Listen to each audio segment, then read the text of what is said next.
Hello my dear friends, welcome to today's vlog. Welcome to middle class family vlogs. ಎಲ್ಲರೂ ಹೇಗಿದ್ದೀರಾ ಅಂತ comment ಮಾಡಿ ತಿಳಿಸಿ. ನಾನು ನಿಮ್ಮ ಶ್ವೇತಾ. ನಾನು ಚೆನ್ನಾಗೇ ಇದ್ದೀನಿ. ಸ್ವಲ್ಪ ಬ್ಯುಸಿಯಾಗಿದ್ದೆ, ಅದಕ್ಕೆ ಬೆಳಗ್ಗೆ ವಿಡಿಯೋ ಅಪ್ಲೋಡ್ ಮಾಡೋಕ್ಕಾಗಲಿಲ್ಲ. ಈಗ ಸ್ವಲ್ಪ ವಾಯ್ಸ್ ಓವರ್ ಕೊಟ್ಟು ಈಗ ಅಪ್ಲೋಡ್ ಮಾಡ್ತಾಯಿದ್ದೀನಿ. ಆ್ಯಕ್ಚುಲಿ ವಿಡಿಯೋ ಎಡಿಟಿಂಗ್ ಇರ್ಬೋದು, ವಾಯ್ಸ್ ಓವರ್ ಇರ್ಬೋದು, ಎಲ್ಲ ತುಂಬ ಟೈಮ್ ತೊಗೊಳುತ್ತೆ. ಆಮೇಲೆ ಅದು ಅಪ್ಲೋಡಿಂಗೂ ಅಷ್ಟೇ, ಸುಮ್ಮನೆ ಒಂದು 10 ಮಿನಿಟ್ಸಲ್ಲಿ ಮಾಡಿ ಅಪ್ಲೋಡ್ ಮಾಡೋಕ್ಕೆಲ್ಲ ಆಗಲ್ಲ, ಟೈಮ್ ತೊಗೊಳುತ್ತೆ. ಸೊ ಅದಕ್ಕೆಲ್ಲ ಬೆಳಗ್ಗೆ ಹೊತ್ತು ಎಕ್ಸಾಮ್ ಆಗಿರೋದ್ರಿಂದ ಮಕ್ಕಳದು ಸಂಡೇ ನನಗೆ ಸಿಗೋದೇ ಒಂದು ಸಂಡೇ. ಸೊ ಬೆಳಗ್ಗೆ ಎಲ್ಲ ಅಡುಗೆ ಮಾಡಿಕೊಂಡು ಅದೇ ಕೆಲಸ ಆಗೋಯಿತು. ಆಮೇಲೆ ಅಡುಗೆ ಮಾಡಿದ ತಕ್ಷಣ ಓದಿಸ್ತಾ ಕೂತ್ಕೊಂಡ್ಬಿಟ್ಟೆ. ಆಮೇಲೆ ವಾಯ್ಸ್ ಓವರ್ ಕೊಡ್ಬೋದಿತ್ತು ಆ್ಯಕ್ಚುಲಿ, ಬಟ್ ಹಸ್ಬೆಂಡು ಕಾರ್ ತೊಗೊಂಡು ಹೊರಟೋದ್ರು. ನಂದು ರೆಕಾರ್ಡಿಂಗ್ ರೂಮೇ ನಂದು ಕಾರು, ಯಾಕಂದರೆ ಸ್ವಲ್ಪ ಸೈಲೆಂಟಾಗಿರುತ್ತೆ, ಮನೇಲಿ ಮಕ್ಳು ಕಿರ್ಚ್ತಾ ಇರ್ತಾರೆ. ಸೊ ಇಲ್ಲಿ ವಾಯ್ಸ್ ಓವರ್ ಕೊಡಬೇಕು. ವಾಯ್ಸ್ ಓವರ್ ಕೊಡೋಣ ಅಂತ ಬಂದರೆ ನೋಡಿದ್ರೆ ಕಾರೇ ಇರಲಿಲ್ಲ. ಸೊ ಆಯಿತು, ಆಮೇಲೆ ಸಂಜೆನೇ ಮಾಡೋಣ ಅಂತ ಈಗ ಮಾಡ್ತಾಯಿದ್ದೀನಿ. ಆಮೇಲೆ ಬಂದಮೇಲೆ ಕೇಳ್ತಾ ಇದ್ದೆ, ನನ್ನ ರೆಕಾರ್ಡಿಂಗ್ ರೂಮ್ನ ಏನಕ್ಕೆ ತೊಗೊಂಡು ಹೋಗಿದ್ದಿದ್ದು ನೀವು ಅಂತ ನಗ್ತಾಯಿದ್ರು ಅವರೂ ಅಂತ. ಸೊ ಹಾಗೇನೆ, ಏನೂ ಮಾಡೋಕ್ಕಾಗಲ್ಲ. ಇಲ್ಲಿ 2 ಬೆಡ್ರೂಮ್ ಇರೋದು ಈಗ. ಆಮೇಲೆ ಅಲ್ಲಿ ಏನಾಗುತ್ತೆ ಅಂದರೆ, ಒಂದು ಮಕ್ಕಳು ಓದ್ಕೋತಾ ಇರ್ತಾರೆ. ನಾನು ಎಲ್ಲಿ ದೊಡ್ಡವಳು ಓದ್ತಾ ಇರ್ತಾಳಲ್ವ, ಅಲ್ಲಿ ಚಿಕ್ಕವಳನ್ನ ಓದಿಸಲ್ಲ. ಒಂದು ರೂಮು ದೊಡ್ಡವಳು ಓದ್ಕೋತಾ ಇರ್ತಾಳೆ, ಮತ್ತು ಹಾಲಲ್ಲಿ ಟಿ ವಿ ನೋಡ್ತಾ ಇರ್ತಾರೆ. ನಾನು ಇನ್ನೊಂದು ರೂಮ್ ಇಟ್ಕೊಂಡ್ಬಿಡ್ತೀನಿ ಚಿಕ್ಕವಳನ್ನ ಓದ್ಸೋಕ್ಕೆ ಅಂತ. ಸೊ ಈ ರೀತಿ ಆಗುತ್ತೆ. ಅದಕ್ಕೆ ವಾಯ್ಸ್ ಓವರ್ ಇನ್ನೆಲ್ಲಿ ಕೊಡೋದು, ಅದಕ್ಕೆ ಈಗ ಕೊಡ್ತಾಯಿದ್ದೀನಿ, ಆಯಿತಾ. ನೆಕ್ಸ್ಟ್ ಇವತ್ತಿಂದು ನಂದು ಎಕ್ಸ್ಪೀರಿಯನ್ಸ್ ನಿಮ್ಮ ಜೊತೆ ಶೇರ್ ಮಾಡ್ಕೋಬೇಕು ಅಂತ ಅನಿಸ್ತು. ಆ್ಯಕ್ಚುಲಿ ನನಗೆ ಇವತ್ತು ಸಂಡೇ ಆಯಿತಾ, ಸಂಡೇ ವ್ಲಾಗ್ನೇ ಇದು ಶೇರ್ ಮಾಡ್ತಾ ಇರೋದು. ಬೆಳಗ್ಗೆ ಆ್ಯಸ್ ಯೂಶ್ವಲ್ 5 ಗಂಟೆಗೆ ಎಚ್ಚರ ಆಗೋಯಿತು. ಎದ್ದೆ, ವಾಶ್ರೂಮೆಲ್ಲ ಯೂಸ್ ಮಾಡಿ ಬಂದು ಕೂತ್ಕೊಂಡೆ. ಯಾಕೋ ತುಂಬ ಬಾಡಿ ಪೇಯ್ನು. ಈ ವಾರದಷ್ಟು ಸ್ಟ್ರೇನು ನನಗೆ ಯಾವತ್ತೂ ಆಗಿರಲಿಲ್ಲ. ಯಾಕೆಂದರೆ ವ್ಯಾಲ್ಯೂಯೇಷನ್ ಡ್ಯೂಟಿ ಅನ್ನೋದು ತುಂಬ ಹೆಕ್ಟಿಕ್ಕು. ನೀವು ನಂಬಲ್ಲ, CBSE ವ್ಯಾಲ್ಯೂಯೇಷನ್ ಕುತ್ಕೋತೀವಿ ಅಂದರೆ ತುಂಬ ಬಾಡಿ ಎಲ್ಲ ಸ್ಟ್ರೇನ್ ಆಗ್ತಿರುತ್ತೆ. ಆಮೇಲೆ ಬೇರೆ ವರ್ಕು, ಕಾಲೇಜ್ ವರ್ಕ್ ಎಲ್ಲ ಜಾಸ್ತಿ ಇತ್ತು. ಏನೋ ನನಗೆ ಅನ್ನಿಸ್ತು, ನನಗೆ ರೆಸ್ಟ್ ಬೇಕು, ಬಾಡಿಗೆ ರೆಸ್ಟ್ ಬೇಕು ಅಂತ ಹೋಗಿ ಮತ್ತೆ ಮಲ್ಕೊಂಡೆ. 6 ಗಂಟೆವರೆಗೂ ಮಲ್ಕೊಂಡೆ. 6 ಗಂಟೆಗೂ ನನಗೆ ಏಳಕ್ಕೆ ಮನಸ್ಸಾಗ್ತಿಲ್ಲ. ಏನು ಈ ಸಂಡೇ ತಾನೇ, ಮಲ್ಗೋಣ ಅಂತ ಅನಿಸ್ತು. ಮಲ್ಕೊಂಡ್ರೆ ನಿದ್ದೆ ಬರ್ತಿಲ್ಲ. ಬಾಡಿ ಎಲ್ಲ, ಕೈ ಕಾಲೆಲ್ಲ ಅಷ್ಟು ಸುಸ್ತಾಗ್ತಾಯಿದೆ. ನನಗೆ ಆಮೇಲೆ ಅನಿಸ್ತು, ನಾವು ಇಷ್ಟು ಚೇಂಜಾಗಿ ಹೋಗಿದ್ದೀವಲ್ವ. ನಮಗೆ ಒಂಥರ ಮಲ್ಕೊಂಡಿದ್ರೆ ನಂದು ರೆಸ್ಪಾನ್ಸಿಬಿಲಿಟೀಸ್ ಏನೇನಿದೆ, ಇದನ್ನು ಮಾಡಬೇಕು, ಮತ್ತೆ ಮಲ್ಕೊಂಡ್ರೆ ಆಗಲ್ಲ ಕೆಲಸ, ನನ್ನ ಮೇಲೆ ಮತ್ತೆ ಬರ್ಡನ್ ಜಾಸ್ತಿ ಆಗುತ್ತೆ, ಮಾಡಿಬಿಡೋಣ, ಎದ್ಬಿಡೋಣ ಅಂತ ಎದ್ದೇ ಬಿಟ್ಟೆ ನಾನು. ಆಗನ್ನಿಸ್ತು, ನಾವು ಬೇಕು ಅಂದ್ರೂ ಕೆಲವು ಜವಾಬ್ದಾರಿಗಳನ್ನ ಎಸ್ಕೇಪ್ ಮಾಡೋಕ್ಕಾಗಲ್ಲ, ಎಸ್ಕೇಪ್ ಆಗಲೂಬಾರ್ದು. ಆಮೇಲೆ ನಮ್ಗೆ ಕೆಲವು ಸತಿ ರೆಸ್ಟ್ ಬೇಕು ಅಂದಾಗಲೂ ನನಗೆ ಅದು ನನಗೂ ನಗು ಬರ್ತಿತ್ತು. ಇವನ್ ನನ್ನ ಹಸ್ಬೆಂಡ್ಗೂ ಹೇಳಿದೆ, ಏನು ನಾನು ಹಿಂಗೆ ಆಗೋಗಿದ್ದೀನಿ. ಮಕ್ಳಿಗೂ ಅದೇ, ದೊಡ್ಡವಳು ಸ್ವಲ್ಪ ಅರ್ಥ ಮಾಡ್ಕೋತಾಳೆ. ಹೇಳ್ತಾ ಇದ್ದೆ, ನನಗೆ ನೋಡು, ನನಗೆ ಮಲ್ಕೋಬೇಕು ಅಂತ ಅನಿಸ್ತಾ ಇದೆ, ಬಟ್ ಹೆಂಗಾಗ್ತಾಯಿದೆ ತಲೆಯಲ್ಲಿ, ಹೆಂಗೆ ಫಿಕ್ಸ್ ಆಗೋಗಿದ್ದೀನಿ ಅಂದರೆ, ನನಗೆ ಎದ್ದು ಮಾಡಿಬಿಡೋಣ. ಕೆಲಸ ಇದ್ದರೆ ಒಂಥರ ಟೆನ್ಷನ್ ಆಗ್ತಾ ಇರುತ್ತೆ. ನಾನು ಒಂಥರ ಆ ಥರನೇ, ಕೆಲಸ ಇರಬಾರ್ದು, ಕೆಲಸ ಮುಗಿಸ್ಕೊಂಡು ಫುಲ್ಲು ಬಾಡಿ ಎಲ್ಲ ಸ್ಟ್ರೇನ್ ಮಾಡಿಕೊಂಡು ಬೇಕಾದ್ರೆ ಮಲ್ಕೊಂಬಿಡ್ತೀನಿ. ಸೊ ಆ ಥರ ಹೋಗ್ತೀವಲ್ವ ನಾವು ಲೈಫಲ್ಲಿ. ಎಷ್ಟು ಸಂಡೇಸು ಅಂದರೆ, ಪೇರೆಂಟ್ಸ್ ಮನೇಲಿ, ಅಮ್ಮನ ಮನೇಲಿ 10 ಗಂಟೆ ಮಿನಿಮಮ್ 10 ಗಂಟೆ. ಎಕ್ಸಾಮ್ ಟೈಮ್ ಇದ್ದರೆ ಬಿಡಿ, ಮಲ್ಗೋದೇ ಇಲ್ಲ. 3ಗೆ ಮಲ್ಕೊಂಡು 6ಗೆ ಎದ್ದೇಳೋದೆಲ್ಲ ಇದ್ದಿದೆ. ಬಟ್ ಬೇರೆ ಟೈಮಲ್ಲಿ ಆರಾಮಾಗಿರ್ತಿದ್ವಪ್ಪ, 10 ಗಂಟೆಗೆ ಎದ್ದೇಳೋದು ಹಾಗೆಲ್ಲ. ಸಂಡೇ ಅಂದರೆ ಚಿಲ್ಔಟು. ಬಟ್ ನನಗೇನೆ ಯಾವಾಗಲೂ ನಾನು ಹೇಳ್ತಾ ಇರ್ತೀನಲ್ಲ, ಎದ್ದಿದ ತಕ್ಷಣ ಒಂದು 5 ನಿಮಿಷ ನನ್ನ ಜೊತೆ ನಾನು ಟೈಮ್ ಸ್ಪೆಂಡ್ ಮಾಡ್ತೀನಿ. ಸಂಡೇ ಅಲ್ವಾ, ಯಾರೂ ಎದ್ದಿರಲ್ಲ. ನಾನು ಎದ್ದು ಅಟ್ಲೀಸ್ಟ್ ಒಂದು 8:30 9 ಅಷ್ಟೊತ್ತಿಗೆ ಕೆಲಸ ಮುಗಿಸ್ಕೊಂಬಿಟ್ರೆ, ನನಗೆ ತಲೆಯಲ್ಲೆಲ್ಲ ಇದ್ದಿದ್ದು ಅಷ್ಟೇ. ನಾನು ಚಿಕ್ಕವಳಿಗೆ ಓದಿಸ್ಬೇಕು, ಇವತ್ತು ಇಡೀ ದಿನ ಚಿಕ್ಕವಳಿಗೆ ಓದಿಸ್ಬೇಕು. ಈಗ ಮ್ಯಾಥ್ಸು, ಕನ್ನಡ, ನನಗೆ ಇವೆರಡೇ. ಕನ್ನಡನೂ ಇಲ್ಲ, ನೆಕ್ಸ್ಟ್ ಇರೋದೇ ಕನ್ನಡ. ಬಟ್ 3 ದಿನಕ್ಕೆ ಮತ್ತೆ ಮ್ಯಾಥ್ಸ್ ಇದೆ. ಅದಕ್ಕೆ ಈಗ 6 ಡೇಸ್ ರಜಾ ಕೊಟ್ಟಿದ್ದಾರೆ ಮ್ಯಾಥ್ಸ್ಗೆ, ಕನ್ನಡಕ್ಕೆ ಅಂತ. ಅದಕ್ಕೆ 3 ಡೇಸ್ ಮ್ಯಾಥ್ಸು, 3 ಡೇಸ್ ಕನ್ನಡ ಓದಿಸ್ತಾ ಇದ್ದೀನಿ. ಕನ್ನಡ ಅವಳಿಗೆ ಈಸಿ ಮಾಡ್ಕೋತಾಳೆ. ಮ್ಯಾಥ್ಸಲ್ಲಿ ಸ್ವಲ್ಪ ಎರರ್ ಮಾಡ್ತಾಳೆ ಅವಳು. ಪ್ರಾಕ್ಟೀಸ್ ಬೇಕು. ಮ್ಯಾಥ್ಸ್ ಎಷ್ಟೇ ಚೆನ್ನಾಗಿ ಅರ್ಥ ಮಾಡ್ಕೋತಾಳೆ, ಪಟ ಅಂತ ಗ್ರಾಸ್ ಮಾಡ್ಕೋತಾಳೆ, ಬಟ್ ಎರರ್ಸ್ ಮಾಡ್ತಾಳೆ. ಸೊ ನನಗೆ ಅದಕ್ಕೆ ಪ್ರಾಕ್ಟೀಸ್ ಮಾಡಿಸೋಣ. ಬೇರೆ ದಿನ ಈಗ ನಾನು ಹೇಳಿದ್ನಲ್ಲ, ಬರೋದೇ ಸಂಜೆ 5:30 ಆಗ್ತಾಯಿದೆ. ಸ್ವಲ್ಪ ಫ್ರೆಶ್ ಅಪ್ ಆಗಿ ಮನೆ ಕೆಲಸ ಎಲ್ಲ ಮಾಡಿ ಅವಳಿಗೆ ಸಂಜೆ ಟೈಮ್ ಕೊಡ್ತಾ ಇರೋದೇ 2:30 3 ಗಂಟೆ ಟೈಮು. ಪಾಪ ನಾವು ಓದಿಸ್ತೀನಿ ಅಂದರೂ ಆ ವಯಸ್ಸಿಗೆ ನಾವು ಜಾಸ್ತಿ ಪ್ರೆಷರ್ ಕೊಡಬಾರ್ದು. ಅದನ್ನು ಒಂಥರ ಫನ್ ರೀತಿಲೇ ಹೇಳ್ಕೋಬೇಕು. ಈಗ ಸಬ್ಟ್ರಾಕ್ಷನ್ ಹೇಳ್ಕೊಡ್ಬೇಕಾಗಿನೂ ಏನೋ ಒಂದು ಡಾಲ್ ಹಾಕಿ, ಏನೋ ಒಂದು ಟ್ರೀ ಹಾಕಿ, ಈ ಥರ ಒಂದು ಕತೆ ಮೂಲಕನೇ ಅವ್ರಿಗೆ ಎಕ್ಸ್ಪ್ಲೇನ್ ಮಾಡಬೇಕು. ಅದಕ್ಕೆ ನಾವು ತುಂಬ ಸ್ಟ್ರೈನ್ ಮಾಡ್ಕೋಬೇಕಾಗುತ್ತೆ. ಸೊ ಆ ಥರ ಅನಿಸ್ತಾಯಿತ್ತು. ಸರಿ ಹೆಂಗೆ ಆಗೋಗಿದ್ದೀನಲ್ಲ ನಾನು ಅಂತ ನನಗೆ ಅನಿಸ್ತಾಯಿತ್ತು. ನಿಮಗೂ ಆ ಥರನೇ ಅನಿಸುತ್ತಾ? ಕಮೆಂಟ್ ಮಾಡಿ ತಿಳಿಸಿ ಆಯಿತಾ. ಈ ಥರ ಜವಾಬ್ದಾರಿಗಳು ಏನು ಆ ಥರ ಜವಾಬ್ದಾರಿಗಳು ಅಂತ ನಂಗೆ ಹೇಳ್ತೀನಿ. ನನಗೆ ಏನು ಅನಿಸ್ತಾಯಿತ್ತು ಅಂದರೆ, ಫಸ್ಟ್ ಏನು ಅಂದರೆ ಮನೆ ಕೆಲಸ. ಇವತ್ತು ಸಂಡೇದು ನನಗೆ ಫಸ್ಟು ಸಂಡೇ ಅಂದಿದ ತಕ್ಷಣ ಬೇರೆ ದಿನ ಎಲ್ಲ ವಾಶ್ರೂಮ್ ಎಲ್ಲ ಕ್ಲೀನ್ ಮಾಡ್ತೀನಿ, ಇಲ್ಲ ಅಂತಲ್ಲ. ಬಟ್ ಸಂಡೇ ಅಂದಿದ ತಕ್ಷಣ ನೀಟಾಗಿ ಉಜ್ಜಿ ತೊಳೆದು ಬಿಡಬೇಕು, ವಾಶ್ರೂಮ್ ಬಾತ್ರೂಮು ಎರಡೂ. ಅದು ಈ ಸತಿ ಅಂತೂ ನನಗೆ ಯಾವಾಗಲೂ ಏನು ಕ್ರೇಜು ಅಂದರೆ, ಒಂದು ಒಳ್ಳೆ ಬ್ರ್ಯಾಂಡಿಂದು ವಾಷಿಂಗ್ಸ್ ಎಲ್ಲ ಪ್ರಾಡಕ್ಟ್ಸು ಒಳ್ಳೆ ಬ್ರ್ಯಾಂಡ್ ತೊಗೋತೀನಿ ನಾನು ಯಾವಾಗ್ಲೂ ಅಷ್ಟೇ. ಈಗ ಡೊಮೆಕ್ಸ್ದು ಒಂದು ಗ್ರೀನ್ ಕಲರ್ದು ಹೋಗ್ಬಿಟ್ಟಿದ್ದಾರೆ ಆಯಿತಾ. ಅದನ್ನು ಹಾಕಿ ಉಜ್ಜಿದ್ರೆ ಮಾತ್ರ ಎಷ್ಟು ವೈಟ್ ಆಯಿತು ಅಂದರೆ, ಇದೇನು ಪ್ರಮೋಷನ್ ವೀಡಿಯೋ ಅಲ್ಲ. ನನಗೆ ಒಂಥರ ತುಂಬ ಏನು OCD ಪ್ರಾಬ್ಲಮ್ ಇಲ್ಲ, ಬಟ್ ನನಗೆ ನೀಟಾಗಿರಬೇಕು, ಎಸ್ಪೆಷಲಿ ವಾಶ್ರೂಮು. ಅದು ಹೇಳ್ತಾರೆ ಗೊತ್ತಾ, ಮನೆಯಲ್ಲಿ ಒಂದು ಹೆಣ್ಣು ಅಥವಾ ಮನೇನ ಹೆಂಗೆ ಇಟ್ಕೊಂಡಿದ್ದಾರೆ ಅಂತ ಹೇಳಬೇಕು ಅಂದರೆ ವಾಶ್ರೂಮ್ ನೋಡಿ ಡಿಸೈಡ್ ಮಾಡ್ತಾರಂತೆ. ಸೊ ಅದಕ್ಕೆ ನನಗೆ ಆಮೇಲೆ ಇನ್ನೊಂದು ಇನ್ಫೆಕ್ಷನ್ಸು, ಹೆಣ್ಮಕ್ಳು ಬೇರೆ ಇನ್ಫೆಕ್ಷನ್ಸು ಅದು ಇದು ಎಲ್ಲ ಆಗ್ತಾ ಇರುತ್ತೆ ಅಂತ ಸಂಡೇ ಎದ್ದ ತಕ್ಷಣ ನೀಟಾಗಿ ನಾನು ಉಜ್ಜಿ ತೊಳೆದು ಬಿಡಬೇಕು. ಬೆಳಗ್ಗೆ ಎದ್ದ ತಕ್ಷಣ ಅದು. ಆಮೇಲೆ ನಾನೇನು ಅಂದ್ಕೊಂಡಿರೋದು, ಸೋಕೆಷ್ಟು ಒಂದು ಸೆಕ್ಷನ್ನ ಕ್ಲೀನ್ ಮಾಡಿಬಿಡೋಣ ಮನೆ ಕೆಲಸನ ಅಂತ ಅಂದ್ಕೊಂಡಿದ್ದೆ. ಮಾಮೂಲಿ ರೊಟೀನ್ ಕೆಲಸ, ಈಗ ಪಾತ್ರೆ ತೊಳೆಯೋದು, ಬಟ್ಟೆ ಒಗೆಯೋದು, ಅಡುಗೆ ಮಾಡೋದು, ಕಸ ಗುಡಿಸೋದು, ನೆಲ ಒರೆಸೋದು, ಹೊರಗಡೆ ಎಲ್ಲ ಕ್ಲೀನ್ ಮಾಡೋದು ಇದ್ದಿದ್ದೆ ನಾರ್ಮಲ್ ಕೆಲಸ. ಇದು ಡೈಲಿ ನಾನು ಮಾಡೇ ಮಾಡ್ತೀನಿ. ಸೊ ಈ ಸಂಡೇ ಬಂದಿದ ತಕ್ಷಣ ನಾನು ಒಂದು ಸೆಕ್ಷನ್ನ ಕ್ಲೀನ್ ಮಾಡಬೇಕು ಅಂತ ಅಂದ್ಕೊಂಡಿರ್ತೀನಿ. ಬಟ್ ನನಗೆ ಇವತ್ತು ಮೂಡೇ ಇಲ್ಲ, ನಿಜವಾಗ್ಲೂ ಹೇಳ್ತೀನಲ್ಲ, ನನಗೆ ಮೂಡೇ ಇಲ್ಲ. ನನಗೆ ಮಲ್ಕೋಬೇಕು ಅಂತಲೇ ಅನಿಸ್ತಾ ಇದೆ. ಸೊ ಬೆಳಗ್ಗೆ ಎದ್ದಿದ ತಕ್ಷಣ ಒಂದು 5 ನಿಮಿಷ ಕೂತ್ಕೊಂಡು ಸುಮ್ಮನೆ ಬಾಬುನ ಫೋಟೋ ನೋಡ್ತಾ ಕೂತ್ಬಿಟ್ಟಿದ್ದೆ. ಏನಪ್ಪ ನಾನು ಹಿಂಗೆ ಹೋಗಿದ್ದೀನಿ ಅಂತ ಅನ್ಕೋತಾ ಇದ್ದೆ. ಆಮೇಲೆ ಸ್ವಲ್ಪ ಹಾಗೇನೆ ಬ್ಲ್ಯಾಕ್ ಕಾಫಿ ಕುಡಿದೆ. ಸರಿ ಹೋಗ್ತಿಲ್ಲ ಇದು, ಬಾಡಿಲಿ ಎನರ್ಜಿನೇ ಇಲ್ಲ ಅಂತ ಬ್ಲ್ಯಾಕ್ ಕಾಫಿ ಮಾಡಿ ಕುಡ್ಕೊಂಡೆ. ನಾನು ಯಾವಾಗಲೂ ಬ್ಲ್ಯಾಕ್ ಕಾಫಿಗೆ ಒಂದು ಕಪ್ ಕಾಫಿಗೆ ಒಂದು ಸ್ಯಾಚೆಟ್ಟು ₹2 ಸ್ಯಾಚೆಟ್ ಬರುತ್ತಲ್ಲ, ಅದನ್ನು ಫುಲ್ಲು ಕಾಫಿ ಪೌಡ್ರ್ ಹಾಕೊಂಡ್ಬಿಡ್ತಾಯಿದ್ದೆ. ಫುಲ್ ಬಾಯೆಲ್ಲ ಉಣ್ಣಾಕೋಗ್ತಿತ್ತು, ತುಂಬ ಹೀಟ್ ಆಗೋಗ್ತಿತ್ತು. ಬ್ಲ್ಯಾಕ್ ಕಾಫಿ ತುಂಬ ಒಳ್ಳೇದು ಆ್ಯಕ್ಚುಲಿ. ನೀವು ಡೈಟಿಂಗ್ ಮಾಡ್ತಿದ್ದೀರಾ, ನಿಮ್ಮ ಮೆಟಬಾಲಿಸಮ್ ಚೆನ್ನಾಗಾಗಬೇಕು ಅಂದರೆ ಬ್ಲ್ಯಾಕ್ ಕಾಫಿ ತುಂಬ ಒಳ್ಳೇದು ಆ್ಯಕ್ಚುಲಿ. ಬಟ್ ಏನು ಗೊತ್ತಾ, ಅದು ಅರ್ಧ ಹಾಕ್ಕೊಂಡ್ರೆ ಸಾಕು. ಸ್ವಲ್ಪ ನೀವು ಯೂಶಲಿ ಕಾಫಿ ಕುಡಿಯೋದೇನಕ್ಕೆ, ನಾವು ಸ್ವಲ್ಪ ಆ್ಯಕ್ಟಿವ್ ಆಗಿ ನಿದ್ದೆ ಮಂಪ್ರೆಲ್ಲ ಹೋಗಲಿ ಅಂತ, ಒಂದು ಅಡಿಕ್ಟಿವ್ ಅಂತ ಆಗಿರ್ತೀವಿ. ಬಟ್ ನನಗೇನು ಅಡಿಕ್ಟ್ ಇಲ್ಲ, ಬಟ್ ಈ ಥರ ತುಂಬ ಎನರ್ಜಿನೇ ಇಲ್ಲ, ನಿದ್ದೆ ಥರ ಬರ್ತಾಯಿದೆ ಅಂದರೆ ಬಿಸಿನೀರಿಗೆ ಅರ್ಧ ಸ್ಯಾಚೆಟ್ ₹2 ಅರ್ಧ ಸ್ಯಾಚೆಟ್ಟು ಕಾಫಿ ಪೌಡ್ರ್ ಹಾಕ್ಕೊಂಡು ಕುಡ್ಕೊಂಬಿಟ್ರೆ ನಿಜವಾಗ್ಲೂ ನನಗೆ ಅನಿಸುತ್ತೆ ಅದು ಅದ್ರ ಕೆಮಿಕಲ್ ನೇಚರೇ ಅದು. ಕೆಫಿನ್ ಇರುತ್ತೆ, ಅದು ಸ್ವಲ್ಪ ಆಲ್ಕೊಲಾಯ್ಡು ಬ್ರೈನ್ನ ಸ್ಟಿಮ್ಯುಲೇಟ್ ಮಾಡುತ್ತೆ, ಗೊತ್ತಿರುತ್ತೆ ನಮಗೆ. ಆ ಥರ ಕುಡ್ಕೊಂಡು ಸ್ಟಾರ್ಟ್ ಮಾಡಿಕೊಂಡೆ. ಫಸ್ಟು ಬೆಳಗ್ಗೆ ಎದ್ದಿದ ತಕ್ಷಣವೇ ವಾಶ್ರೂಮ್ ಯೂಸ್ ಮಾಡಿ ವಾಶ್ರೂಮ್ನ ಕ್ಲೀನಾಗಿ ತಿಕ್ಬಿಟ್ಟೆ. ಅದು ಹಾಕ್ಬಿಟ್ಟು 5 ನಿಮಿಷ ಬಿಟ್ಬಿಟ್ಟು ಆಮೇಲೆ ನೀಟಾಗಿ ತಿಕ್ಬಿಟ್ಟು ಅದು ವಾಶ್ ಬೇಸಿನ್ನು, ಬಾತ್ರೂಮು ಎಲ್ಲ ತಿಕ್ಬಿಟ್ಟು ಸ್ನಾನ ಮಾಡ್ಕೊಂಬಿಟ್ಟೆ. ಸ್ನಾನಕ್ಕಿಂತ ಮೊದಲು ಸ್ವಲ್ಪ ಅದು ಕಾಲರೆಲ್ಲ ತಿಕ್ಕುವಂಥ ಶರ್ಟ್ಸು ಅದು ಇದು ಎಲ್ಲ ಇತ್ತು, ಅದನ್ನೆಲ್ಲ ತಿಕ್ಬಿಟ್ಟು ವಾಷಿಂಗ್ ಮಿಷಿನ್ಗೆ ಹಾಕಿ ಆ ಕೆಲಸನೂ ಮುಗೀತು ಆಯಿತಾ. ಸೊ ನನಗೆ ಫಸ್ಟ್ ಅನಿಸಿದ್ದು ಈ ಮನೆ ಕೆಲಸ ಅಂತ. ಸೆಕೆಂಡು, ನನಗೆ ತಲೆಯಲ್ಲಿ ಇರೋದೆಲ್ಲ ಹೇಳಿದ್ನಲ್ಲ, ಮಕ್ಕಳ ಜವಾಬ್ದಾರಿ. ದೊಡ್ಡವಳಿಗೆ ನನ್ನ ಅವಶ್ಯಕತೆ ಮೇ ಬಿ ಒಂದು 5% ಅಷ್ಟೇ.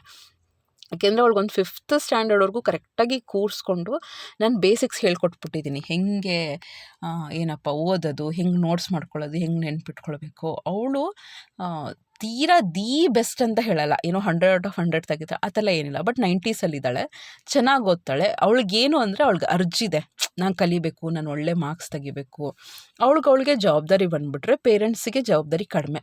ನಾನು ಯಾವಾಗಲೂ ಅದನ್ನೇ ಹೇಳ್ತಾ ಇರ್ತೀನಿ, ಯಾವಾಗ ಮಕ್ಕಳಿಗೆ ಜವಾಬ್ದಾರಿ ಬರೋಲ್ಲ ಪೇರೆಂಟ್ಸಿಗೆ ಟೆನ್ಷನ್ ಜಾಸ್ತಿ. ಈಗ ನಾನು ಎಷ್ಟೋ ಮಕ್ಕಳಿಗೆ, ನನ್ನ ಮಕ್ಕಳಿಗೆ 12th ಬಂದ್ರೂ, ಅವ್ರಿಗೆ PUCಗೆ ಬಂದ್ರೂ ಅವ್ರಿಗೆ ಓದಬೇಕು ಅಂತ ಅನಿಸಲ್ಲ. ಏನೋ ಎಕ್ಸಾಮ್ ಹಿಂದಿನ ದಿನ ಓದಕ್ಕೆ ಬರ್ತಾರೆ, ನಮಗೆ ಹೇಳ್ತಾರೆ ಮ್ಯಾಮ್ ಪಾಸ್ ಮಾಡಿಸಿ ಅಂತ. ಅದು ಆ್ಯಕ್ಚುಲಿ ರಾಂಗು. ಅವ್ರಿಗೆ ಬಂದುಬಿಡ್ಬೇಕು. ಅದು ಯಾವಾಗ ಬರಬೇಕು ಗೊತ್ತಾ, ವಿತಿನ್ 7th ಸ್ಟ್ಯಾಂಡರ್ಡ್ ಬಂದುಬಿಡ್ಬೇಕು ಅವ್ರಿಗೆ. 5thವರೆಗೂ ಬಿಡಿ, ಪಾಪ ಅವ್ರಿಗೆ ಮಗು ಥರನೇ ಮನಸ್ಸಿರುತ್ತೆ, ಆಟಾಡೋ ಮನಸ್ಸೇ ಇರುತ್ತೆ. ಈಗ ನಾನು ಚಿಕ್ಕವಳಿಂದ ನಾನು ಏನೂ ಎಕ್ಸ್ಪೆಕ್ಟ್ ಮಾಡಲ್ಲ. ಪಾಪ ನನ್ನ ಪುಣ್ಯಕ್ಕೆ ಅವಳು ಕೂರ್ತಾಳೆ. ನಾನೊಂದು 3 ಅವರ್ ಕೂತ್ಕೊಂಡ್ರು, ಅದು ಇದು ಆಟಾಡಿಸ್ಕೊಂಡು ಮಾಡಿಕೊಂಡು ಕತೆ ಥರ ಹೇಳ್ಕೊಂಡು 3 ಅವರ್ ಕೂರಿಸ್ಕೊಂಡ್ರು ಕೂರ್ತಾಳೆ, ಅದೊಂದು ಪುಣ್ಯ.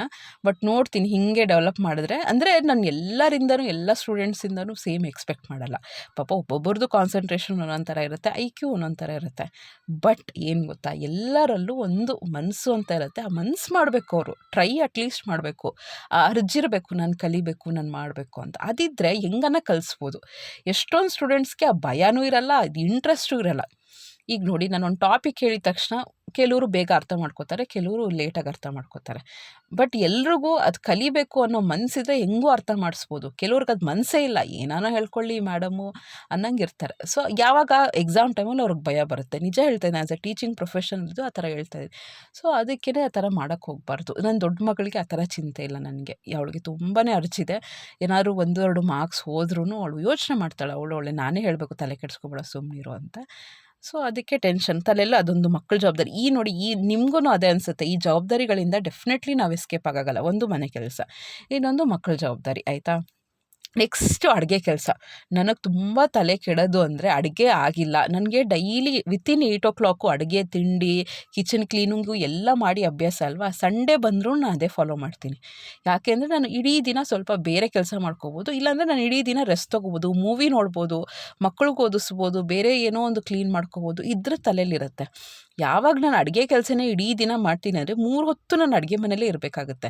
ಈಗ ನೋಡಿ, ತಿಂಡಿ ಮಾಡಿಬಿಟ್ಟು ನಾನು ಸುಮ್ಮನಾಗ್ಬಿಟ್ರೆ, ತಿಂಡಿ ಮಾಡ್ತೀನಾ, ತಿಂಡಿ ಹಾಕ್ಕೊಡ್ತೀನಾ, ಎಲ್ಲರೂ ತಿಂತಾರೆ, ಪಾತ್ರೆ ತೊಳಿ, ಅಲ್ಲೇ ಒಂದು 2 hours ಆಯಿತು. ಮತ್ತೆ ಮಧ್ಯಾಹ್ನ ತಿಂಡಿ ಅಡುಗೆ ಮಾಡು, ಅದನ್ನು ತಿಂತಾರೆ, ಅದನ್ನು ತೊಳಿ, ಅಲ್ಲೊಂದು 2 hours, ಸಂಜೆನೂ ಮತ್ತೆ ಅದೇ ಆಗುತ್ತೆ. ಸೊ ಅದಕ್ಕೆ ನಾನೇನು ಮಾಡ್ತೀನಿ, ಯಾವಾಗಲೂ ಏನು ರೊಟೀನ್ ಫಾಲೋ ಮಾಡ್ತೀನಿ. ನಾನು ತುಂಬ ರೇರು ಬೆಳಗ್ಗೆನೇ ಅಡುಗೆ ಮಾಡದೇ ಇರೋದೇ ತುಂಬ ರೇರ್ ನನಗೆ.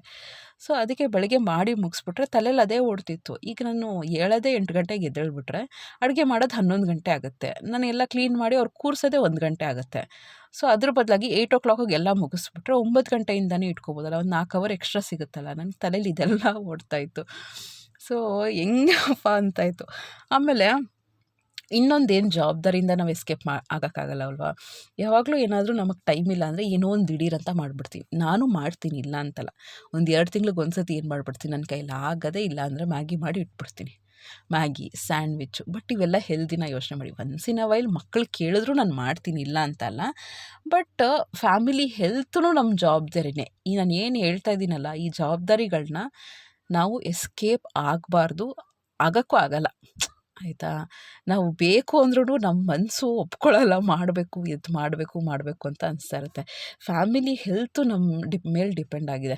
ಈಗ ನಾನು ಏನೋ ಒಂದು ಮ್ಯಾಗಿಗೆ ಮಾಡಿಕೊಟ್ಬಿಡೋದು, ಆಯಿತಾ. ಆಮೇಲೆ ಮಕ್ಕಳು ಎಕ್ಸಾಮ್ ಟೈಮ್ ಬೇರೆ, ಅವಳಿಗೆ ಏನಾದರೂ ಹೆಚ್ಚು ಕಡಿಮೆ ಆಗಿಬಿಟ್ರೆ ಅಂತೂ ನಾನು ಹೆಂಗೆ ಬೇಜಾರು ಮಾಡ್ಕೊಬಿಡ್ತೀನಿ ಅಂದರೆ, ಸತಿ ಹಂಗೆ ಆಗಿತ್ತು.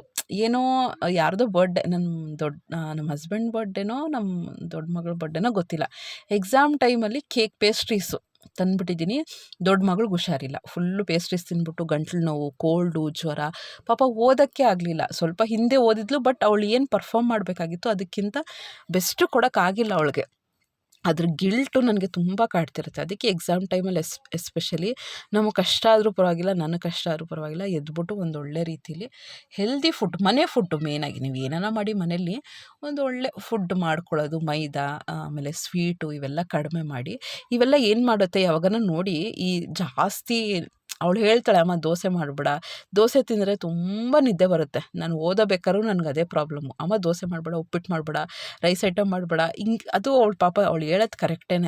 ನಾನು ಓದಬೇಕಾದ್ರೆ ನನಗೂ ಅದೇ ಅನಿಸ್ತಾಯಿತ್ತು. ದೋಸೆ ತಿಂದಿದ್ದೀನಿ ಎಕ್ಸಾಮ್ ಟೈಮಲ್ಲಿ ಅಂದರೆ ಕುತ್ಕೊಂಡು ಓದೋಕ್ಕಾಗಲ್ಲ, ಅಷ್ಟು ನಿದ್ದೆ ಬರುತ್ತೆ. ಯಾಕಂದರೆ ಫರ್ಮೆಂಟೆಡ್ ಫುಡ್ಡು. ಇನ್ನು ಅನ್ನದ ಐಟಮ್ ಹೇಳಬೇಕಾ, ಹೊಟ್ಟೆ ತುಂಬ ತಿಂದ್ಬಿಟ್ರೆ ಅಂತೂ ಚೆನ್ನಾಗಿ ನಿದ್ದೆ ಹೊಡಿಬೇಕು ಅಂತ ಅನಿಸ್ತಾ ಇರುತ್ತೆ. ನಾನು ಅದಕ್ಕೆ ಹೇಳ್ತೀನಿ, ಚಪಾತಿ ಮಾಡಿಕೊಟ್ಟೆ, 1-2 ಚಪಾತಿ ತಿಂದರೆ 1 ವಾರ ತಿನ್ಕೊಂಡ್ಳು. ಆಮೇಲೆ ಗ್ರೀನ್ ಟೀ ಮಾಡಿಕೊಟ್ಟೆ, ಎಕ್ಸಾಮ್ ಟೈಮ್ ಅಲ್ವಾ, ಸ್ವಲ್ಪ ಗ್ರೀನ್ ಟೀ ಮಾಡಿಕೊಂಡು ಹೊರಗಡೆ ಕೂತ್ಕೋ, ನಿನಗೆ ಸ್ವಲ್ಪ ನಿದ್ದೆ ಬರ್ತಾಯಿದೆ ಅಂದರೆ. ಎಸ್ಪೆಷಲಿ ತಿಂಡಿ ತಿಂದ್ಬಿಟ್ಟು ಈಗ 9:30ಗೆ ತಿಂಡಿ ತಿಂದಿದ್ದಾರೆ ಅಂದರೆ ಒಂದು 10:30, 11 ಗಂಟೆವರೆಗೂ ಸ್ವಲ್ಪ ನಿದ್ದೆ ಮಂಪ್ರ ಥರನೇ ಇರುತ್ತೆ. ಅದು ಬ್ರೈನ್ಗೆ ಓದೋಬೇಕಾದ್ರೆ ಏನು ಗೊತ್ತಾ, ಹಿಂಗೇ ನೋಡ್ತಾ ಇರ್ತೀವಿ ಅಕ್ಷರಗಳು, ನಿದ್ದೆ ಮಾಡೋದೆಲ್ಲ ಜಾಸ್ತಿ. ಸೊ ಅದಕ್ಕೆ ನಾನು ಹೇಳ್ತೀನಿ, ಹೊರಗಡೆ ಬಿಸಿಲಿಗೆ ಹೋಗಿ ಕೂತ್ಕೋ, ಹೊರಗಡೆ ಕೂತ್ಕೋ, ಗಾಳಿ ಬೆಳಕು ಚೆನ್ನಾಗಿ ಬರ್ತಾಯಿದೆ, ನಿದ್ದೆ ಬರೋದು ಚಾನ್ಸಸ್ ಕಡಿಮೆ. ಸೊ ಅದಕ್ಕೆ ಆ ರೀತಿ. ಸೊ ಫ್ಯಾಮಿಲಿ ಹೆಲ್ತ್ ಜವಾಬ್ದಾರಿನೂ ನಾವು ಇದು ಮಾಡಬಾರ್ದು. ಇನ್ನೊಂದೇನು ಗೊತ್ತಾ, ನಾನು ಲೇಟಾಗಿ ಎದ್ದೇಳಿದ್ರೆ ನಿಜವಾಗ್ಲೂ ನನಗಿದೆಲ್ಲ ಅಲ್ಲ, ನಾನು ನಿಮ್ಮ ಜೊತೆ ಡಿಸ್ಕಸ್ ಮಾಡ್ತಿದ್ದೀನಿ ಇವತ್ತೇ ಈ ಥರ ಎಲ್ಲ ಅನಿಸ್ತು ಅಂತಲ್ಲ. ಯಾವಾಗ ನಾನು ಸ್ವಲ್ಪ ಸೋಂಬೇರಿತನ ಮಾಡ್ತೀನಿ, ಇವೆಲ್ಲ ನನ್ನ ತಲೆಗೆ ಬರುತ್ತೆ. ಫ್ಯಾಮಿಲಿ ಪೀಸ್ ಹಾಳಾಗೋಗುತ್ತೆ. ನಾವು ಟೆನ್ಷನಲ್ಲಿ ಏನು ಮಾಡ್ತೀವಿ, ಆ ಲೇಟಾಗಿ ಎದ್ದಿರೋ ಅಂಥ ಟೆನ್ಷನ್ನ ಮನೆಯವ್ರ ಮೇಲೆಲ್ಲ ತೋರಿಸ್ತೀವಿ. ಅಯ್ಯೋ ಟೈಮ್ ಸಾಲಲ್ಲ. ಇವನ್ ವರ್ಕಿಂಗ್ ಡೇಸಲ್ಲಂತೂ ನಾನು ಯಾವಾಗನ ಏನಾದ್ರು ಪೀರಿಯಡ್ಸ್ ಟೈಮಲ್ಲೆಲ್ಲ ನನ್ನ ಕೈಲಿ ಆಗಲಿಲ್ಲ ಅಂತ ಏನಾದ್ರು 6 ಗಂಟೆಗೆ ಎದ್ದಿದ್ದೀನಿ ಅಂದ್ಕೊಳ್ಳಿ, ಟೆನ್ಷನ್ಗೆ ನನಗೆ ಫಸ್ಟು ಏನು ಅಂದರೆ ನನ್ನ ಕೈಲಾಗ ಕೈಲಾದಷ್ಟು ನಾನು ಪರ್ಫೆಕ್ಟಾಗಿರಬೇಕು ಅಂತ, ಪರ್ಫೆಕ್ಟ್ ಅಂತಲ್ಲ, ಬೆಸ್ಟ್ ಕೊಡಬೇಕು ಅಂತ ಅನ್ಕೋತೀನಿ. ನೋ ಬಡಿ ಈಸ್ ಪರ್ಫೆಕ್ಟ್. ನಾನು ಪರ್ಫೆಕ್ಟ್ ಆಗೋಕ್ಕೆ ಹೋಗೋದು ಇಲ್ಲ. ನನಗೇನು ಅಂದರೆ 8:30 ಅಲ್ಲಿ ಪಂಚಿಂಗ್ ಟೈಮ್, ನನ್ನ ವರ್ಕಿಂಗ್ ಟೈಮ್ ಅಂದರೆ ನನಗೆ ಇವತ್ತಿನವರೆಗೂ ನಾನು ಲೇಟ್ ಪಂಚ್ ಮಾಡಿಲ್ಲ. ಸೊ ವರ್ಕಿಂಗ್ ಪ್ಲೇಸಲ್ಲೂ ಕೂಡ ನಮ್ಮದು ಒಂದು ಪ್ರೊಫೆಷ್ನಲ್ ಎಥಿಕ್ಸ್ ಇರುತ್ತೆ, ಟೈಮ್ ಮ್ಯಾನೇಜ್ಮೆಂಟ್ ಇರುತ್ತೆ, ಟೈಮ್ ಸೆನ್ಸ್ ಇರಬೇಕು. ನಾವು ಆ ಟೈಮ್ಗೆ ಹೋಗಬೇಕು. ಅಂದರೆ ನಾನು ಇಲ್ಲಿ ಬೇಗನೆ ಎಲ್ಲ ರೆಡಿ ಮಾಡಿಕೊಂಡು ಎಲ್ಲ ಹೋಗಬೇಕು. ನನಗೆ ಈಗಲಿಂದನೇ ಯೋಚನೆ ಆಗಿಬಿಟ್ಟಿದೆ, ನನ್ನ ವರ್ಕ್ ಪ್ಲೇಸಿಂದ ಈಗ ಕಟ್ತಿರೋಂಥ ಮನೆ ಮೋರ್ ದೆನ್ 15 ಕಿಲೋಮೀಟರ್ಸ್, 15 ಕಿಲೋಮೀಟ್ರ್ ನಾನು ಟ್ರಾವೆಲ್ ಮಾಡಬೇಕು. ಈಗಲೇ ನಾನು 5 ಗಂಟೆಗೆ ಎದ್ದೇಳ್ತಾ ಇದ್ದೀನಿ ಅಂದರೆ ನನ್ನ ಗಂಡನ ಜೊತೆ ಅದೇ ಅಂತಿದ್ದೆ, ನಾನು 3 ಗಂಟೆಗೆ ಎದ್ದು ಎಲ್ಲ ಸ್ಟಾರ್ಟ್ ಮಾಡ್ಕೋಬೇಕು ಹಾಗೆ ಹೀಗೆ ಅಂತ. ನೋಡೋಣ ಏನೇನು ಆಗುತ್ತೋ ಏನು ಕತೆನೋ, ಆ ಥರ ಇದೆ ಕಂಡೀಷನ್ಸು. ಬಟ್ ನಾವು ಅನ್ಕೋತೀವಿ ಸ್ಟಾರ್ಟಿಂಗು ಏನಾನ ಲೈಫಲ್ಲಿ ಸಡನ್ನಾಗಿ ಚೇಂಜ್ ಆಗಿದೆ ಅಂದ್ಕೊಳ್ಳಿ, ಸಡನ್ನಾಗಿ ಚೇಂಜ್ ಆಗಿದ ತಕ್ಷಣ ಕಷ್ಟ ಅಂತ ಅನಿಸುತ್ತೆ. ಆಮೇಲೆ ಆ ಲೈಫಿಗೆ ನಾವು ಒಗ್ಗೋಗ್ಬಿಡ್ತೀವಿ, ನಮ್ಮ ಲೈಫ್ ಹೀಗೇ, ಈ ಥರ ನಡ್ಕೋಬೇಕು. ಆಮೇಲೆ ನಾವೇ ಟ್ರಿಕ್ಸ್ ಯೂಸ್ ಮಾಡ್ತೀವಿ. ಈ ಥರ ಯೂಸ್ ಮಾಡಿಕೊಂಡ್ರೆ ಏನೋ ಮೇ ಬಿ ಆ ಮನೆಗೆ ಹೋದಾಗ ಸಂಜೆನೇ ಸಾಂಬಾರು ಮಾಡಿಡ್ತೀನೋ, ಅಥವಾ ಸಂಜೆನೇ ಎಲ್ಲ ಕಟ್ ಮಾಡಿಟ್ಕೋತೀನೋ, ಸ್ವಲ್ಪ ಎಲ್ಲರಿಗೂ ಕೆಲಸನ ಡಿಸ್ಟ್ರಿಬ್ಯೂಟ್ ಮಾಡ್ತೀನೇನೋ ಗೊತ್ತಿಲ್ಲ ನನಗೆ, ಅಥವಾ ನಾನೇ ಸ್ಮಾರ್ಟಾಗಿ ಕೆಲಸ ಮಾಡ್ಕೋತೀನೋ, ನೋಡೋಣ ಹಿಂಗೆ ಆಗುತ್ತೋ ಏನೋ. ಬಟ್ ಎಲ್ಲರೂ ಸಪೋರ್ಟಿವ್ ಆಗಿದ್ದಾರೆ. ಇನ್ ಕೇಸ್ ಅವರು ಮಾಡಿಕೊಡಲ್ಲ, ತೀರಾ ಅವ್ರಿಗೂ ಸುಸ್ತಾಗ್ತಿದೆ ಅಂದರೆ ನಾನು ಹೇಗೆ ಇಂಡಿಪೆಂಡೆಂಟಾಗಿ ಮಾಡ್ಕೋಬೇಕು, ಇದನ್ನೆಲ್ಲ ಹಂಗೆ ಆ್ಯಕ್ಚುಲಿ ಯೋಚನೆ ಬರುತ್ತೆ. ಹಿಂಗಪ್ಪ ಈಗ ಮೇ ಜೂನ್ ಏನಾದರೂ ಗೃಹ ಪ್ರವೇಶ ಆದರೆ ಅಲ್ಲಿಂದ ಟ್ರಾವೆಲ್ ಮಾಡ್ಕೋಬೇಕಲ್ಲ, ನನಗೆ ಆ್ಯಕ್ಚುಲಿ ಭಯ ಆಗುತ್ತೆ. ನೋಡೋಣ ಹೆಂಗೆ ಆಗುತ್ತೋ ಏನು ಕತೆನೋ ಅಂತ. ಸೊ ಫ್ಯಾಮಿಲಿ ಪೀಸ್ ಹಾಳಾಗೋಗುತ್ತೆ ನಾವೇನಾದರೂ ಸ್ವಲ್ಪ ನಮ್ಮ ಜವಾಬ್ದಾರಿಗಳಿಂದ ಹಿಂದೆ ಸರಿಸಿದ್ದೀವಿ ಅಂದರೆ. ನಿಜವಾಗ್ಲೂ ನಾವು ಅಂತೀವಿ ಜಸ್ಟ್ ಮನೆ ನಿಭಾಯಿಸೋದಿವಳು ಹೆಂಡತಿ, ಜಸ್ಟ್ ಹೆಂಡತಿ, ಮನೆ ಹೌಸ್ ವೈಫು, ಜಸ್ಟ್ ಅಲ್ಲವೇ ಅಲ್ಲ. ನಾವು ಒಂದಿನ ಮಲ್ಕೊಂಡ್ರೆ ಮನೆ ಫುಲ್ಲು ಚಿಂದ್ರ ಅದು ಏನದು ಚಿಂದಿ ಚಿತ್ರಾನ್ನ ಆಗೋಗಿರುತ್ತೆ. ಸೊ ಅದಕ್ಕೇ ಯಾವಾಗಲೂ ಜವಾಬ್ದಾರಿಗಳನ್ನ ನಾನು ಖುಷಿಯಿಂದ ನಿಭಾಯಿಸಬೇಕು. ಯಾರೋ ನಮ್ಮನ್ನು ಅಪ್ರಿಷಿಯೇಟ್ ಮಾಡೋದು ಇಲ್ಲ, ಮಾಡೋದು ಬೇಡ. ಅಪ್ರಿಷಿಯೇಟ್ ಮಾಡ್ತಾರೆ ಅಂದರೆ ಖುಷಿ, ಒಂದು ರೆಕಗ್ನಿಷನ್ ಬಂದರೆ ಖುಷಿ. ನಾವು ಎಕ್ಸ್ಪೆಕ್ಟ್ ಮಾಡೋಕ್ಕೆ ಹೋಗ್ಬಾರ್ದು. ನಮ್ಮ ಜವಾಬ್ದಾರಿ ಏನಿದೆ ಅದನ್ನು ಅಚ್ಚುಕಟ್ಟಾಗಿ ಮಾಡ್ಕೊಂಡು ಹೋದರೆ ನಮಗೂ ನೆಮ್ಮದಿ. ಯಾವಾಗ್ಲೂ ಅಷ್ಟೇ ದೇವರು ಒಂದು ಪ್ಲ್ಯಾನ್ನ ಮಾಡಿರ್ತಾರೆ, ಎಲ್ಲನೂ ಕರೆಕ್ಟಾಗಿ ಮಾಡಬೇಕು ಅಂತಲ್ಲ, ಬಟ್ ನಮ್ಮ ಜವಾಬ್ದಾರಿಗಳನ್ನ ನಾವು ಆದಷ್ಟು ಅಚ್ಚುಕಟ್ಟಾಗಿ ಮಾಡಿಕೊಳ್ಳೇಬೇಕು. ನೆಕ್ಸ್ಟ್ ಬಂದು ನಮ್ಮದು ಯಾವಾಗ ನಾವು ಪೀಸ್ಫುಲ್ ಆಗಿರ್ತೀವಿ, ಫ್ಯಾಮಿಲಿಯಲ್ಲಿ ಒಂದು ಶಾಂತಿ ಇರುತ್ತೆ, ಅದು ತುಂಬ ಇಂಪಾರ್ಟೆಂಟಪ್ಪ. ಆಗ ಶಾಂತಿ ಇದ್ದಾಗ ನಮ್ಮ ಮಕ್ಕಳ ಮಧ್ಯ ಮತ್ತು ಎಲ್ಲ ಫ್ಯಾಮಿಲಿ ಮೆಂಬರ್ಸ್ ಮಧ್ಯ ಒಂದು ಪ್ರೀತಿ ವಿಶ್ವಾಸ ಚೆನ್ನಾಗಿರುತ್ತೆ. ಯಾವಾಗ ನಾವು ಬರೀ ಬೈತಾ ಇರ್ತೀವಿ, ಬರೀ ನಮ್ಮ ಟೆನ್ಷನ್ನ ಅವ್ರ ಮೇಲೆ ತೋರಿಸ್ತಾ ಇರ್ತೀವಿ, ನಮ್ಮ ಪ್ರೆಷರ್ನ ಅವ್ರ ಮೇಲೆ ತೋರಿಸ್ತಾ ಇರ್ತೀವಿ, ನಮ್ಮದ್ರಲ್ಲಿ ಏನು ಬಾಂಡಿಂಗ್ ಇರುತ್ತೆ. ನಾನು ಒಂದು 3-4 ಇಯರ್ಸ್ ಬ್ಯಾಕು ನನಗೆ ಹೆಂಗೆ ಮ್ಯಾನೇಜ್ ಮಾಡಬೇಕು ಅಂತಲೇ ಗೊತ್ತಾಗ್ತಿರ್ಲಿಲ್ಲ. ಆಗ ನಮ್ಮ ಚಿಕ್ಕವಳು ಆಗಲೇ ಅಷ್ಟು ಮೆಚೂರ್ಡ್ ಆಗಿದ್ರು. ನೀನು ಏನಕ್ಕೆ ಅಷ್ಟೊಂದು ಟೆನ್ಷನ್ ಮಾಡ್ಕೋತೀಯ, ಆ ಟೆನ್ಷನ್ನ ನಮ್ಮ ಮೇಲೆ ಇದು ಮಾಡ್ತೀಯಾ, ಹಾಗೆಲ್ಲ ಮಾಡಬೇಡ, ನಮಗೂ ಬೇಜಾರಾಗುತ್ತೆ, ಎಲ್ಲರೂ ಚೆನ್ನಾಗಿರೋಣ ಆ ಥರ. ಹೌದಲ್ವಾ, ಕರೆಕ್ಟ್ ಅಲ್ವಾ. ನನ್ನ ದೊಡ್ಡ ಮಗಳು ನಾನು ಯಾರಿಂದ ಏನೇ ಒಳ್ಳೇದಿದ್ರು ನಾನು ಕಲಿತೀನಿ. ನನ್ನ ಚಿಕ್ಕವಳು ಹೇಳಿದ್ರು ನಾನು ಕಲಿತೀನಿ. ಚಿಕ್ಕವಳು ಹೇಳ್ತಾಳೆ ಅಮ್ಮ ನೀರು ಕುಡಿ ಕರೆಕ್ಟಾಗಿ, ಅವಳಿಗೆ ನಾನು ಹೇಳ್ತೀನಲ್ಲ ಅವಳು ರಿವರ್ಸ್ ನನಗೆ ಹೇಳ್ತಾಳೆ. ಸೊ ಯಾರಿಂದ ಏನೇ ಇದ್ರೂ ನಾನು ಕಲಿತಾ ಹೋಗ್ತೀನಿ ಆ ಥರ. ಸೊ ಅದಕ್ಕೇ ಈಗ ಅನಿಸುತ್ತೆ, ಹೌದಲ್ವಾ. ಸೊ ನಾವು ಹೌಸ್ ವೈಫ್ಗಳು, ಅಥವಾ ನಾವು ಹೌಸ್ ವೈಫು ವರ್ಕಿಂಗ್ ವುಮೆನ್ ಎರಡೂ. ಸೊ ನಾವು ಹೌಸ್ ವೈಫ್ಗಳು ಮನೇಲಿದ್ದು ಹೆಂಗೆ ಕರೆಕ್ಟಾಗಿ ಮ್ಯಾನೇಜ್ ಮಾಡದೇ ಇದ್ದರೆ ಹೆಂಗೆ ಬ್ಯಾಲೆನ್ಸು ಇದಾಗ್ಬಿಡುತ್ತೆ ಅಂತ. ನೆಕ್ಸ್ಟ್ ಇನ್ನೊಂದು ಜವಾಬ್ದಾರಿ ಏನು ಗೊತ್ತಾ, ನಾವು ನೋಡಿ ನನಗೆ ಇವತ್ತು ತುಂಬಾ ಆಗ್ತಿರ್ಲಿಲ್ಲ, ಬಟ್ ಏನು ಮಾಡಬೇಕು, ಕಾಂಪ್ರಮೈಸ್ ಆಗಬೇಕು, ಅಡ್ಜಸ್ಟ್ಮೆಂಟ್ ಮಾಡ್ಕೋಬೇಕು. Life is all about adjustment. So ಇದೊಂದು ದೊಡ್ಡ ಜವಾಬ್ದಾರಿ ನಮಗೆ. ಲೈಫಲ್ಲಿ ನಾವು ಅಡ್ಜಸ್ಟ್ಮೆಂಟ್ ಮಾಡ್ಕೊಳ್ಳೋದನ್ನು ಕಲಿಬೇಕು.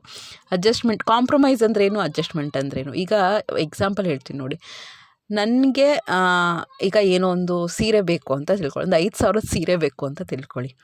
ನಮ್ಮ ಹಸ್ಬೆಂಡ್ ಏನಾದರೂ ಕೊಡಿಸೋದೇ ಇಲ್ಲ, ನನಗದು ಸಿಗಲ್ಲ ಅಂದರೆ ಅದು ಕಾಂಪ್ರಮೈಸ್. ನನಗೆ ಸುಮ್ಮನೆ ಆಗ್ಬಿಡೋದು, ಅದು ಕಾಂಪ್ರಮೈಸು. 5,000 ಸೀರೆ ಬದಲಿ ನನಗೆ 2,000 ಸೀರೆ ಸಿಗುತ್ತೆ, ಅದು ಅಡ್ಜಸ್ಟ್ಮೆಂಟು. ಸೊ ಲೈಫಲ್ಲಿ ಅದೇ ಥರ, ಅದು ಏನೋ ಒಂದು ಬೇಕು ಅಂತ ಅಂದ್ಕೊಂಡಿರ್ತೀವಿ, ಅದು ಸಿಗೋದೇ ಇಲ್ಲ, ಅದು ಕಾಂಪ್ರಮೈಸು. ನಾವು ಡಿಸೈಡ್ ಮಾಡಬೇಕು ಲೈಫಲ್ಲಿ ಯಾವುದಕ್ಕೆ ಕಾಂಪ್ರಮೈಸ್ ಮಾಡ್ಕೋಬೇಕು. ಅದು ಸಿಗುತ್ತೆ, ಬಟ್ ಕಡಿಮೆ ಮಟ್ಟಕ್ಕೆ, ನಾವು ಅಂದ್ಕೊಂಡಿರೋ ಮಟ್ಟಕ್ಕೆ ಸಿಗಲ್ಲ, ಅದು ಅಡ್ಜಸ್ಟ್ಮೆಂಟು. ಸೊ ಅದು ಬೇಕಾಗುತ್ತೆ. ಇವತ್ತಿನ ಇದರಲ್ಲಿ ಏನಕ್ಕೆ ಹೇಳ್ತಾ ಇದ್ದೀನಿ ಅಂದರೆ, ನನಗೆ ನಿದ್ದೆ ಬೇಕಿತ್ತು, ಬಟ್ 1 ಅವರ್ ಎಕ್ಸ್ಟ್ರಾ ಸಿಕ್ತಲ್ಲ, ಅದು ಅಡ್ಜಸ್ಟ್ಮೆಂಟ್ ಅಷ್ಟೇ. ತೀರಾ ನಾನು 5 ಗಂಟೆಗೆ 4 ಗಂಟೆಗೆ ಎದ್ಬಿಟ್ಟಿದೆ, ಅದು ಕಾಂಪ್ರಮೈಸು, ನಿದ್ದೆ ಇಲ್ಲದೇ. ಸೊ ಅಡ್ಜಸ್ಟ್ಮೆಂಟ್ ಮಾಡಿಕೊಂಡು ಲೈಫ್ನ ಲೀಡ್ ಮಾಡ್ತಾ ಇರಬೇಕು. ನೆಕ್ಸ್ಟು ನಮ್ಮ ಹೌಸ್ ವೈಫ್ದು ಮೇಜರ್ ಜವಾಬ್ದಾರಿ ಏನು ಅಂದರೆ ಎಲ್ಲ ಅರ್ಥ ಮಾಡ್ಕೊಂಡು ನಡಿಬೇಕು. ನಾನು ನಿನ್ನೆ ಸುಮ್ಮನೆ ಹಂಗೆ ಕೂತಿದ್ದೆ. ನಾನು ನಿನ್ನೆ ಸ್ಯಾಟರ್ಡೇ ನನ್ನ ಮಗಳಿಗೂ ಏನೂ ಓದಿಸಿಲ್ಲ. ಎಷ್ಟು ಸುಸ್ತಾಗೋಗಿತ್ತು ಅಂದರೆ 5:30ವರೆಗೂ ವರ್ಕ್ ಇತ್ತು. ಮನೆಗೆ ಬರೋಷ್ಟರಲ್ಲಿ 5:30 ಆಯಿತು. ಆಯಿತಾ. ಆಮೇಲೆ ನಮ್ಮ ಅತ್ತೆ ಚಂದನ ಟಿ ವಿಯಲ್ಲಿ ಒಂದು ಫಿಲಮ್ ಹಾಕಿದ್ರು. ಅಕ್ಕಮ್ಮನ ಸೌಭಾಗ್ಯನೋ ಏನೋ ಅಂತ. ಆಯಿತಾ. ಸೊ ಒಂಥರ ಶಾರ್ಟ್ ಮೂವಿ ಅದು. ಶಾರ್ಟ್ ಮೂವಿ ಅನ್ನೋಕ್ಕಿಂತ ಒಂಥರ ನಾಟಕದ ಟೈಪ್ ಇತ್ತು. ಅದರಲ್ಲಿ ತುಂಬ ಚೆನ್ನಾಗಿತ್ತು. ಒಂದು ಲೇಡಿ ಇರ್ತಾಳೆ, ಅವಳಿಗೆ ಹಸ್ಬೆಂಡ್ ಸತ್ತೋಗ್ತಾರೆ. ಹೇಗೆ ಅವಳು ಲೈಫ್ನ ಲೀಡ್ ಮಾಡ್ತಾಳೆ ಅಂತ ಅದ್ರ ಬೇಸಿಸ್ ಮೇಲೆ ಇತ್ತು. ಕಷ್ಟಪಟ್ಟು ಅವಳು ಏನೂ ಓದಿರಲ್ಲ, ಏನೂ ಇದು ಮಾಡಿರಲ್ಲ, ಲೈಫ್ನ ಯಾವ ರೀತಿ ಧೈರ್ಯವಾಗಿ ಫೇಸ್ ಮಾಡ್ತಾಳೆ ನೋಡಿ. ಅಲ್ಲ, ನಾನು ಯೂಟ್ಯೂಬಲ್ಲಿ ಇಲ್ಲ, ಅದು ಚಂದನ ಟಿ ವಿದಲ್ಲಿ ಈ ಥರದ್ದೆಲ್ಲ ಹಾಕಿರ್ತಾರೆ. ನನಗೆ ಒಂದು 2 ಸೀನ್ ನೋಡಿದೆ, ಏನೋ ಎದ್ದು ಹೋಗ್ಬೇಕು ಅಂತಲೇ ಅನಿಸಿಲ್ಲ. ಸಾಕು ಇದ್ದಿದ್ದೆ ರೊಟೀನ್ ಲೈಫು, ನೋಡೋಣ, ಎಂಜಾಯ್ ಮಾಡೋಣ. ಅದು ಏನೋ ಒಂದು ಎಂಟರ್ಟೈನ್ಮೆಂಟ್ ಮೂವಿ ಅಲ್ಲ, message oriented, moral oriented movie ಇತ್ತು. ಕೂತ್ಕೊಂಡು ಹಾಗೆ ನೋಡ್ತಾ ಇದ್ದೆ. ಹೇಗೆ ಕಾಂಪ್ರಮೈಸ್ ಆಗ್ತಾಳೆ ಅವಳು ಲೈಫಲ್ಲಿ. ಗಂಡನೂ ಅಷ್ಟೊಂದು ಸಪೋರ್ಟ್ ಮಾಡಲ್ಲ ಅವಳಿಗೆ. ಅವಳೇ ಇಂಡಿಪೆಂಡೆಂಟಾಗಿ ಅಳ್ತಾಳೆ, ಮಾಡ್ತಾಳೆ. ಹಾಗೆಲ್ಲ ಹಳೆ ಕಾಲದಲ್ಲೆಲ್ಲ ಒಲೆ ಎಲ್ಲ ಊದ್ಕೊಂಡು ಅಡುಗೆ ಮಾಡ್ತಾಯಿದ್ಲು, ಎಲ್ಲ ಮಾಡ್ತಿದ್ಲು. ಸೊ ಆ ಥರ ಒಂದು ಹಿಂಗೆ ಸ್ಟ್ರಾಂಗಾಗಿ ಮಕ್ಕಳನ್ನ ಬೆಳೆಸ್ತಾಳೆ, ಹಿಂಗೆ ಲೈಫ್ ಲೀಡ್ ಮಾಡ್ತಾಳೆ ಅಂತ. ಸೊ ಆ ಥರ ನೋಡಿ ತುಂಬ ಖುಷಿಯಾಯಿತು. ಯಾವಾಗಲೂ ಅಷ್ಟೇ, life is all about learning ಅಲ್ವಾ. ಸೊ ಒಬ್ಬರಿಂದ ನಾವು ಕಲಿತಾ ಇರ್ತೀವಿ, ನಮ್ಮಿಂದ ಒಬ್ರು ಕಲಿತಾ ಇರ್ತಾರೆ. ಸೊ ಅದನ್ನು ನೋಡ್ಬಿಟ್ಟು ತುಂಬ ಖುಷಿಯಾಯಿತು. ಮನೇಲಿ ಯಾವಾಗಲೂ ಅಷ್ಟೇ. ಸೊ ನಾವು ಹೆಣ್ಮಕ್ಳು ಆದಷ್ಟು ಅರ್ಥ ಮಾಡಿಕೊಂಡು ಲೈಫ್ನ ಲೀಡ್ ಮಾಡ್ತಾಯಿದ್ರೆ, ಅದರಲ್ಲೊಂದು ಡೈಲಾಗ್ ಬರುತ್ತೆ, ನಾವು ಹೆಂಗಸರು ಎಷ್ಟು ಅರ್ಥ ಮಾಡ್ಕೋತೀವೋ, ಸಂಸಾರನ ಯಾವ ರೀತಿ ನಿಭಾಯಿಸ್ತೀವೋ, ನಮ್ಮ ಮಕ್ಕಳು ಅಷ್ಟೇ ಸುಸಂಸ್ಕೃತವಾಗಿ ಬೆಳೀತಾರೆ ಅಂತ. ಸೊ ನಮ್ಮನ್ನು ನೋಡಿ ಮಕ್ಕಳು ಕಲಿಯುವಂಥದ್ದು ತುಂಬ ಇದೆ. ಸೊ ನಮ್ಮ ಈಗೋ, ನಮ್ಮ ಸೆಲ್ಫಿಶ್ಗೋಸ್ಕರ ನಾವು ಹೆಂಗಂದ್ರಂಗೆ ಲೈಫ್ನ ಲೀಡ್ ಮಾಡೋಕ್ಕಾಗಲ್ಲ. ನಮ್ಮ ಮಕ್ಕಳು ನಮ್ಮನ್ನು ನೋಡಿ ಕಲಿತಾ ಇರ್ತಾರೆ. ಸೊ ಇದಿಷ್ಟು ಜವಾಬ್ದಾರಿಗಳನ್ನ ಅಚ್ಚುಕಟ್ಟಾಗಿ ನಾವು ಹೆಣ್ಮಕ್ಳು, ಹೌಸ್ ವೈಫು ಕರೆಕ್ಟಾಗಿ ನಿಭಾಯಿಸ್ಕೊಂಡು ಹೋದರೆ ಲೈಫು ತುಂಬ ಚೆನ್ನಾಗಿರುತ್ತೆ. ಮಕ್ಕಳು ಒಳ್ಳೆ ರೀತಿಯಲ್ಲಿ ಬೆಳೀತಾ ಇರ್ತಾರೆ. ಖುಷಿ ಇರುತ್ತೆ, ಫ್ಯಾಮಿಲಿಯಲ್ಲಿ ಖುಷಿ, ನೆಮ್ಮದಿ ಇರುತ್ತೆ. ಸೊ ಸ್ವಲ್ಪನಾನ ಇಷ್ಟ ಆಗಿದ್ದರೆ, ಹೊಸದಾಗಿ ನೋಡ್ತಾ ಇದ್ದರೆ ಚಾನಲ್ನ ಸಬ್ಸ್ಕ್ರೈಬ್ ಮಾಡ್ಕೊಳ್ಳಿ. ಈ ವಿಡಿಯೋ ಇಷ್ಟ ಆಗಿದರೆ ಲೈಕ್ ಮಾಡಿ, ಶೇರ್ ಮಾಡಿ, ಕಮೆಂಟ್ ಮಾಡಿ. ಇನ್ಯಾವುದಾನ ಟಾಪಿಕ್ ಬೇಕು ಅಂದರೆ ಕಮೆಂಟ್ ಮಾಡಿ ತಿಳಿಸಿ, ಆಯಿತಾ. ಮುಂದಿನ ಬ್ಲಾಗಲ್ಲಿ ಸಿಗ್ತೀನಿ. ಖುಷಿಯಾಗಿರಿ, ನೆಮ್ಮದಿಯಾಗಿರಿ, ಆರೋಗ್ಯವಾಗಿರಿ.